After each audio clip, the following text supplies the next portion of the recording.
Hi girls, today we're going to start chapter 8, and chapter 8 is looks at graphing quadratic functions. So just remember that a quadratic function is a function that is a second degree polynomial. So the greatest exponent for a variable would be the power of 2.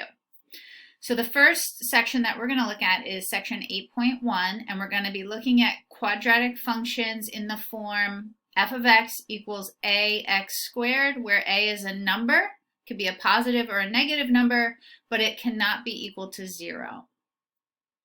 So the graph of a quadratic function is a U-shaped curve called a parabola. So let me scoot down here so you can see. Okay, so the graph of a quadratic function is a U-shaped curve called a parabola. So this graph here has that characteristic U-shaped curve, okay? And in this image here, you can see some of the characteristics that we're going to start to identify in a parabola. So some of those characteristics would be, so the most important thing to note would be the vertex. So the vertex is going to either be that very bottom point, so either the very lowest point of the graph, or if that parabola is facing down, it would be the very highest point. So the vertex, right, should always be in point form. So point form means we should have an x and a y value for our vertex. Okay? So from that vertex, you can deduce what is called an axis of symmetry. So a parabola, a quadratic function parabola, should be perfectly symmetrical. So that means that one side, right, if you look at this side of the parabola, on this side you should see what would look like a mirror image of that. So it's completely reflected over that line, that axis of symmetry. And the axis of symmetry always goes vertically straight through our vertex point. Okay, so our axis of symmetry would be a line in the form of x equals, right, and then whatever that x value for the vertex would be. So our vertex in this parabola, right, goes through the x value of 1, so our axis of symmetry would be the line x equals 1. And while we're at it, why don't we go ahead and identify what our vertex, what point our vertex would be for this parabola. So we have an x value, like we just said, of 1, okay? And then the y value of this point, right, comes down to -4. So our vertex is the point 1, -4. All right. Another important piece of the parabola puzzle would be a y-intercept. So the y-intercept for this parabola would be -3. Okay, and then another thing we look at when we're drawing or looking at or analyzing parabolas would be our x-intercepts. Okay, so the x-intercepts for this graph would be x equals x at -1 and x at 3. And the interesting thing about those x-intercepts, because this parabola is a perfect mirror image over that axis of symmetry, those x-intercepts should be the same distance from that axis of symmetry. So if you look to get to this x-intercept, we count over 1, 2 spots from our axis of symmetry. To get to this x-intercept, again, we count back 1, 2 points from our axis of symmetry. So that's just something important to note, okay? And just make sure that we have a good understanding of these important terms, these important characteristics of a quadratic graph or a parabola. Okay.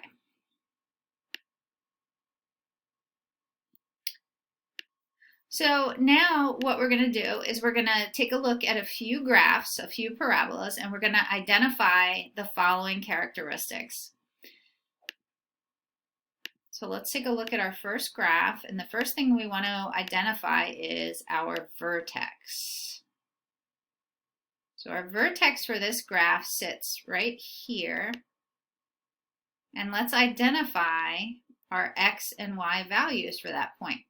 So our x value for that point is 3. And our y value for that point is 1. Okay, so that is our vertex for this first graph. Number 2 is our axis of symmetry. Now our axis of symmetry, right, will cut straight through, and let's see here, if I can draw it in with my little pink line here, we'll cut right through our vertex. Okay, so our axis of symmetry is the line x equals 3. Right? And if you look at both sides of that parabola, they should be mirror images of one another reflected over that axis of symmetry. All right, so our next characteristic we want to identify is our y-intercept. So where does this parabola cross the y-axis? And it looks like it's right there, right, at the point of 7. So technically we should identify that in point form, and that would be 0, 7, right? When we have a y-intercept, our x value for that point will always be 0. And last but not least, we're taking a look at our x-intercepts, and if you notice, that parabola has a minimum value at that vertex of x equals 1.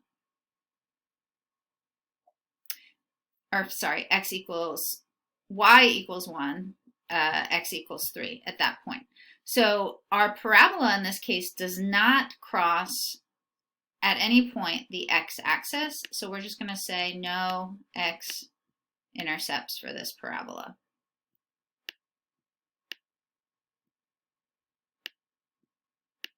Okay, so if that vertex, right, if the parabola is opening up and that vertex falls above our x-axis, we will not have x-intercepts.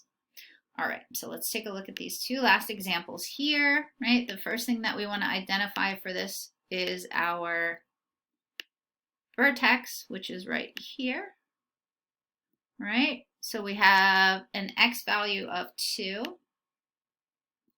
and a y value of -3, okay? Which means that our axis of symmetry, okay, is going to go straight through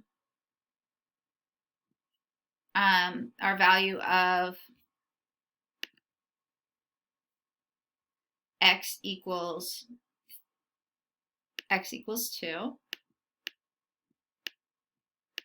Right. So take a look at that parabola. Once we've drawn in that axis of symmetry, do those two sides of the parabola look like mirror images? And they do.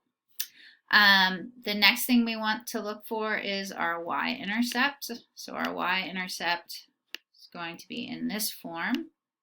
So let's figure out where it crosses the y-axis. So it's about right here. So I'm going to go ahead and call that 0.5 or 1/2 if you prefer fraction form, right? Because it's somewhere between our 0 and 1 mark.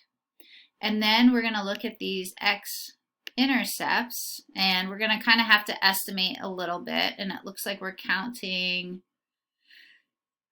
1, 2, 3, 4. So that falls kind of just under 4 for our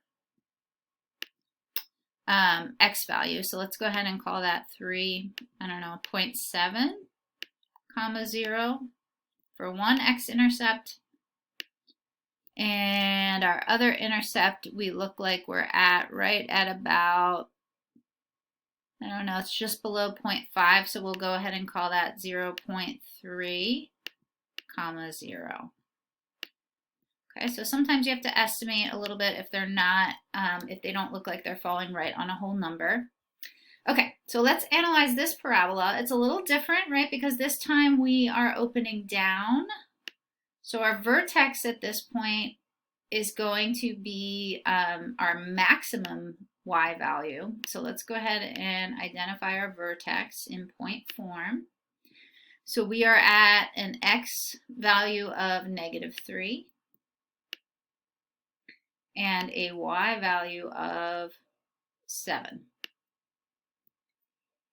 All right, the second thing we want to identify is we want to identify our axis of symmetry, right? And our axis of symmetry is going to come right down through -3 on our x-axis. So that's x equals -3. Go ahead and draw that in. All right, and if we look on both sides of that axis of symmetry, we do have a mirror image. Let's go with our y-intercept, and kind of gonna have to estimate a little bit, but it looks like we would intercept the y-axis right at about y equals -1. So that's kind of a tough one. So we're just going to estimate that it's going to cross that y-axis at about -1. It might be a little bit below that, but it looks like that's the way that it's headed. And then last but not least, let's go with our x-intercepts, right? 0, 0, and let's figure out where we are. All right, so we are, we can go ahead and call that about -0.4, 0, so about 0.4. And then over here, we look like we're at just about, let's see, this is -7, this is -6, so this is somewhere between -5 and -6. So we'll go with about -5.6. So again, just kind of estimating, but you can definitely see what it falls between and give it a good estimate. So that's how we take a look at parabolas. Those are our important characteristics of our parabolas, of our quadratic graphs. And then in the next video, I'm going to actually show you guys how to start plotting these graphs for our parabolas.